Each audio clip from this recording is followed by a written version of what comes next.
तुम्हाला सर्वांना माहित आहे की तुळिंज नालासोपारा एरियामध्ये नायजेरियन बऱ्यापैकी राहतात.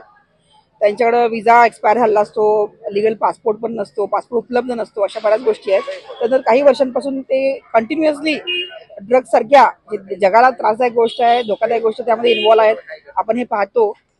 तर त्या अनुषंगानं त्याचबरोबर त्यांनी एक 40भर दुकान इथं विदाऊट गुमास्ता परमिशन लायसन चालवत होते आणि त्या सामान्य नागरिकांना देखील त्रास होत होता. बिल्डिंग्समध्ये त्यांनी कब्जे करून रूम केल्या होत्या, त्याचा देखील सामान्य नागरिकांना त्रास होता. त्याही तक्रारी प्राप्त झाल्या होत्या. त्या अनुषंगानं पोलीस प्रशासन आणि वसई विरार महानगरपालिका संयुक्त विद्यमानं आम्ही ही कारवाई करत आहोत.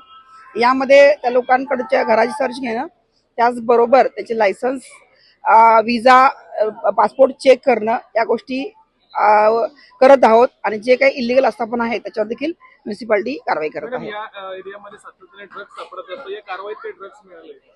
सध्या सर्च प्रोसेस सुरू आहे, त्याविषयी तुम्हाला माहिती नंतर देण्यात येईल. सध्या आम्ही त्यांना ताब्यात घेणं, त्याची डॉक्युमेंट ताब्यात घेणं आणि त्या आस्थापनांवर म्युन्सिपालिटी कारवाई करून घेणं. 109च्या पेक्षा जास्त लोक आता झालेले आहेत. तर त्या 109 पेक्षा जास्त विविध देशाचे नागरिक आपल्याला मिळालेले आहेत. पुढे यांचे डॉक्युमेंट व्हेरिफिकेशन होईल, त्यांच्यावर काही गुन्हे आहेत का ते पाहिलं जाईल, त्यानंतर पुढची त्यांची प्रोसेस करण्यात येईल.